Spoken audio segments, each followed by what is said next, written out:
Now, this is where our first part ends, and moving on to the next part of the chapter. Yeah, the chapter is same, but in the second part, as I've mentioned before also, what happens in the second part, you will find them peeping into the window, looking at Lalli, how she plays the violin, and a beggar appears. So this is all we are going to read about.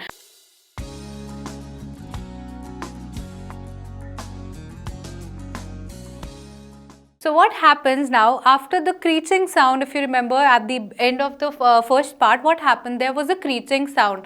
So now they were very curious, especially Mridu was very curious that who is Lalli and how, how is she playing the violin and the music master. So you will see that they are peeping through the window, all three of them, and they also describes the way Lalli is playing the violin and the music master, both of them. So what happens is three of them looking through the window, Lalli was awkwardly holding the violin. So now you will see that Lalli is actually learning to play, but she's not a pro, she's not a professional, or she doesn't know how to play it really well. So she was holding it very awkwardly. You will see that the way she's holding the violin is very awkward, and the way you will see the music master holding the violin, you will see that he's holding very firmly, and he's very okay with that. And even when they are listening to the music, there is so much of difference कि जैसे वो बजा रही है और music master बजा रहे हैं, there is so much of difference. उसकी तो अगेन इसकी derailed है ट्रेन, और म्यूजिक मास्टर बहुत ही अच्छे से बजा रहे हैं. So this is how they compare. Now in these two lines you will see कि यहाँ पे they were actually, the author was actually describing कि उसने पकड़ कैसे रखा है, उसकी positioning क्या है लल्ली की, जैसे उसने वायलिन को पकड़ रखा है. So first of all he says that her elbow jutting out like this, you can see in this picture, and eyes glazed with concentration. मतलब अपनी तरफ से लल्ली ना म्यूजिक सीखने के लिए बहुत concentration से focused बैठी थी, but she was very awkward with it. This was the whole scenario. In this picture also you look at this music master very carefully, and we'll be talking about this music master, his appearances and how he looked. So you could see in the picture that mostly bald था, उसके sir पे बाल नहीं थे. तो bald is like without head. So a fringe of oil black hair. Here you will see कि इसकी छोटी सी tail आ रही है. So that is the fringe which is oiled, मतलब तेल लगाया हुआ है उसने बालों पे. Around his ears, hair falling around his ears. Ears के पास भी उसके बाल है, and wore an old fashioned tuft. The one he's wrapped it here. You know, this is tuft, the one he's wrapped in the neck. So this is the old fashioned tuft जो music master ने डाला हुआ है. He's wearing rings and ring, diamond ring, and a gold chain around his neck. So this is how you can mention the appearances of the music master. So he played a few notes. Lalli stumbled behind him. So what happened? उन्होंने एक दो notes play किए music master ने, और Lalli stumbled. Stumble means fell. Like fell actually वाला गिर नहीं गई, but वो बजा नहीं पा रही थी जिस तरीके से उसके म्यूजिक मास्टर इतना अच्छा बजा पा रहे थे. So यहाँ पे वो डिस्क्राइब कर रहे थे पूरे सीन को कि अंदर जब उन्होंने विंडो से पीप किया उन तीनों ने, तो अंदर क्या हो रहा था. तो उतनी देर में what happened? Amma came a wail. Wail means a cry. So Amma came the wail from a gate. अम्मा ओ अम्मा. Now you will be very familiar कि हमारी गलियों में भी कभी कभी ऐसी आवाज़ें आती हैं. तो यहाँ पर क्या पता चल रहा है हमें कि अम्मा अम्मा करके वहाँ पर एक बेगर आ रहा था, और इससे स्टोरी से हमें ये पता चल रहा है कि वो बेगर एक हफ्ते से कॉन्टिन्यूसली उनके घर पे आ रहा था. So Ravi was asked to send away the beggar. अब वो एक हफ्ते से कंटिन्यूसली आ रहा था, तो उनको पहले अंदर अम्मा को पता चल गया था कि कौन है, and she said that please इसको वापस भेज दो.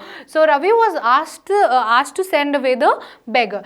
Pati explained Tapi. Now here she was explaining that the beggar has been coming here every day the past week. वो कहते पिछले हफ्ते से हर रोज़ आ जाता है, हम इसको हर रोज़ कुछ ना कुछ दे देते हैं, बट ये ऐसा बेगर है कि ये तो अब हम पे चिपक ही गया, like he stuck to our house. अब तो ये रोज़ ही यहाँ पे आ जाता है, रोज़ हमसे मांगने लग जाता है. सो मृदु मीना ने क्या किया, दे फॉलोड रवि. रवि को बोला था उसको बेगर को बोलो बाहर जाके दैट प्लीज गो अवे, अब हमारे पास कुछ नहीं है तेरे को देने को. सो दे वर फॉलोइंग. मृदु और और मीना उसको फॉलो कर रहे थे. Now let's see what happened next. Now the beggar made him, अब जब तक वो लोग बाहर पहुंचे बेगर को ये कहने कि आप यहाँ से चले जाओ, तो उस सीन में उन्होंने क्या देखा, बेगर ऑलरेडी कंफर्टेबली ट्री के नीचे बैठा था. वो इस तरीके से बैठा था, उसको जैसे लग रहा था ये तो उसका खुद का ही घर है और खुद के लॉन में वो रेस्ट कर रहा है. This is what you will see that he was already seated and he was very comfortable in the garden. And Ravi asked the beggar to go away. जैसे रवि को बोला था कि उसको भेज दो, तो उसने बोला यार please go away. So the beggar pleaded again. Pleaded means he again requested and raised his voice. अब उसको लगा यार ये तो अभी बच्चे ही मना कर रहे हैं, मैं दोबारा आवाज लगाता हूँ. तो उसने दोबारा आवाज लगाई, अम्मा ओ अम्मा. सो व्हाट हैपेंड, रुक्मणी ने लाइक उसकी मॉम ने अंदर से ही रिप्लाई किया. Sometimes a mother reply so loudly कि अगर कोई घर के बाहर भी खड़ा है और वो अंदर से बोल रहे तो बाहर वाले को सुन जाएगा. तो यहाँ पर भी यही सीन हुआ कि उसकी मम्मी ने इतना ऊंची बोला कि यार उसको बोलो तुम चले जाओ, हमारे घर में कुछ नहीं रह गया. और उसकी मम्मा ने ये ऐड किया कि रवि यार उसको बोल दो. बट रवि भी वहाँ पे खड़ा था, बेगर भी वहाँ पे खड़ा था और दोनों को सुन गया था. तो रवि ने कहा कि अब मुझे ज़रूरत तो है नहीं रिपीट करने की, मम्मा ने इतना लाउडली बोला है कि बेगर को सुन नहीं गया होगा. सो बेगर को सब कुछ सुन गया था कि यहाँ से चले जाओ. So beggar said, this is what the beggar said, he said I will go, मैं चला जाऊँगा. He said wearily. Wearily means very tired he was.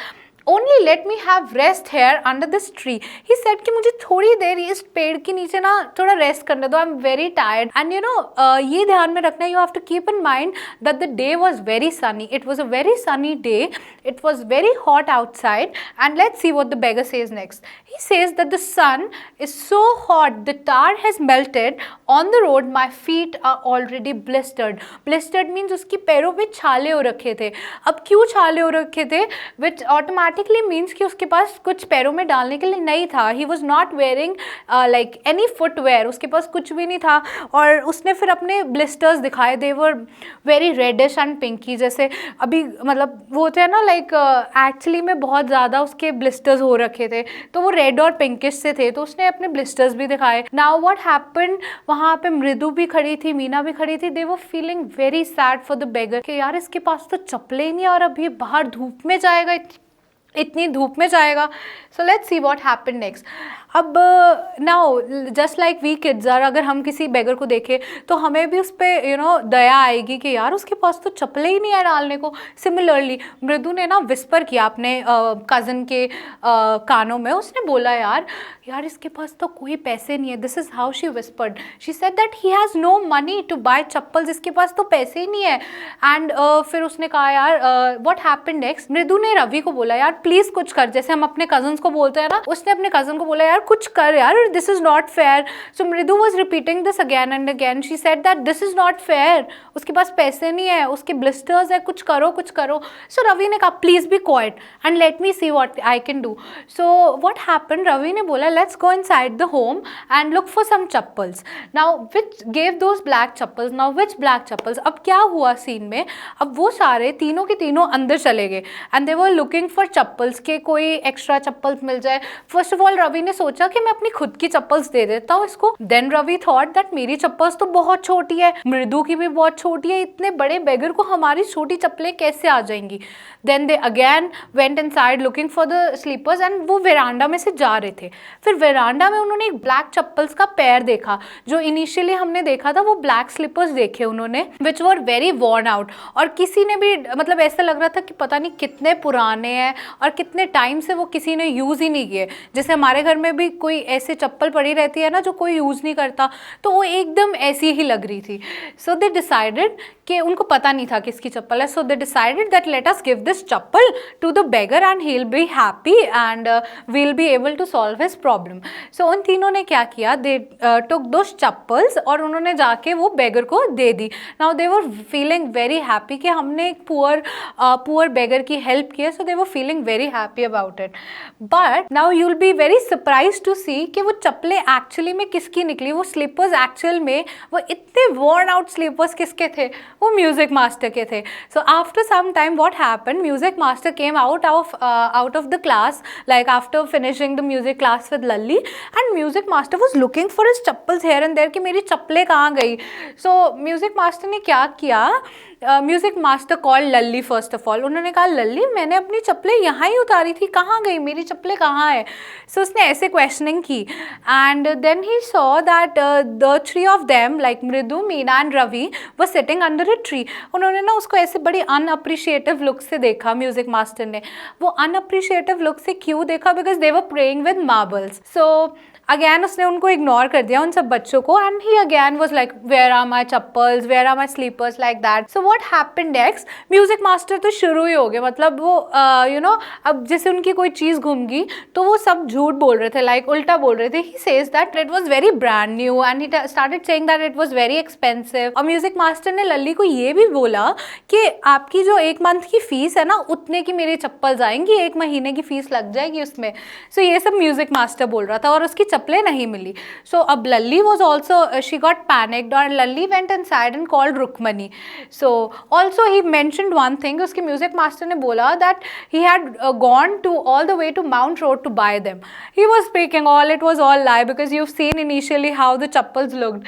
सो अब लल्ली तो डर गई. लल्ली ने क्या किया, Lalli went inside and told Rukmani about everything that he is unable to find his slippers. तो रुक्मणी का रिएक्शन कैसे होगा, आपकी मॉम का कैसे रिएक्शन होगा? उनको एम्बैरेसमेंट होगी ना कि अगर घर से कोई चीज गुम हो जाती है. So Rukmani was also embarrassed at this scene and Pati also said, Pati also came into the picture, the grandmother. She said कि यहाँ पे ना बहुत सारे वेंडर्स आते रहते हैं. वेंडर्स यानी कि छोटे मोटे सेलर्स जो हमारे गली में आते रहते हैं. तो उन्होंने कहा यहाँ पे छोटे मोटे वेंडर्स आते रहते हैं, किसी ने भी चुरा ली होगी. दिस इज व्हाट द पाती हैड टू से. बट स्टिल व्हाट हैपेंड, अभी भी वो ढूंढ रहे थे. पाती ने बोल दिया यार किसी ने चुरा ली होगी. बट रुक्मणी ने देखा कि all 3 of them were sitting down the tree. Now they were like, उन्होंने तीनों को देखा and they started asking questions, have you seen music masters chappals like that. So अब इन सब में से सबसे ज्यादा इनोसेंट थी मृदु. ऑफ कोर्स वो थी भी उनकी गेस्ट. अगर आप भी किसी के घर जाओ तो हम डर जाते हैं, यू नो ऐसा कुछ सीन हो जाए. सो मृदु भी डर गई एंड शी स्टार्टेड शिवरिंग. सो शिवर करते करते उसने सब कुछ सच बता दिया रुक्मणी को. येस वी गेव दोस चप्पल्स. उसने सब कुछ बता दिया कि हमने बेगर को ऐसे वो चप्पल्स दी, बट इन रिटर्न ऑब्वियसली हमारे मदर्स होते या किसी के भी मदर होते वो अनॉयड हो जाते, गुस्सा हो जाते. Similarly Rukmani was also annoyed. Rukmani was like कि यार आजकल के बच्चे कैसे से है. पाती ने भी ये बात बोली कि कैसे से ऐसे आप किसी की भी चीज़ें उठा के दे देते हो. सो इन हर माइंड मृदु वाज थिंकिंग दैट अगर उन्होंने एक्चुअली में बेगर के ब्लिस्टर्स देखे होते, उनको पता चलता कि how much pain he was going through, तो वो इतना गुस्सा ना करते. She was you know consoling herself, अपने आप को खुद ही समझा रही थी वैसे. Now what happened next, Ravi gives example of Karan. Karan, like he was a very kind person and he used to you know give to beggars a lot of his money in the form of jewelry and used to help beggars. So he gave the example of Karan that mom Karan भी तो ऐसे करता था. So उसके मम्मा ने उसको समझाया कि वो अपनी चीज़ें लोगों को देता था, ये नहीं कि किसी और की उठा के दे देता था. So Ravi in his defense, Ravi ने अपने डिफेंस में बोला कि मम्मा अगर मैं अपनी चप्पलें देता वो तो बेगर को पूरी आनी नहीं थी, तो मेरे को किसी और की देनी पड़ी. सो अब उसके मम्मा ऑलरेडी गुस्से में थे, वो और गुस्सा हो गए and she said go inside. मतलब उन्होंने उसको गुस्से में बोल दिया अब straight away go inside. So Ravi went inside. Rukmani was very angry at Ravi that point. So what happened, Rukmani was thinking कि अब क्या करे, उसको बेगर को कौन सी चप्पलें दे.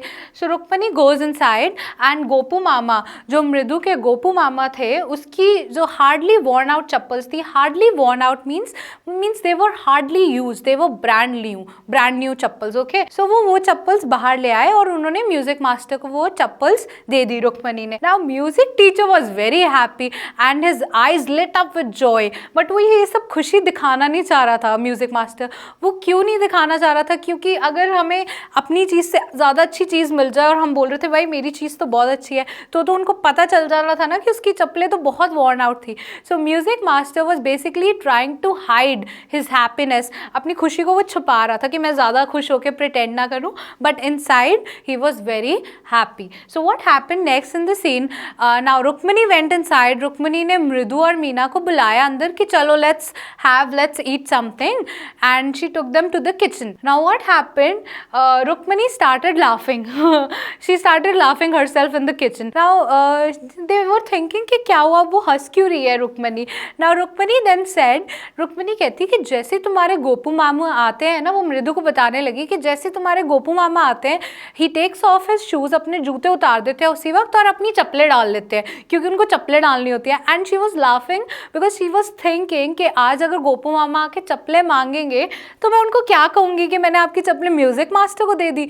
सो she was thinking all of this, and on this thought he like she was very she was giggling on this thought. So this is where the chapter ends, and this was the whole storyline of the gift of chappals, that how they gifted those chappals to the beggar, and at the end you will see that music teacher was happy by getting the new chappals. So you know, in this thing you can see both of them, like two persons got chappals. The one was the beggar, the other one was the music teacher. So I hope that this lesson is clear to you guys. In our next video, we'll be talking about the question answers of this chapter. So till then, take care.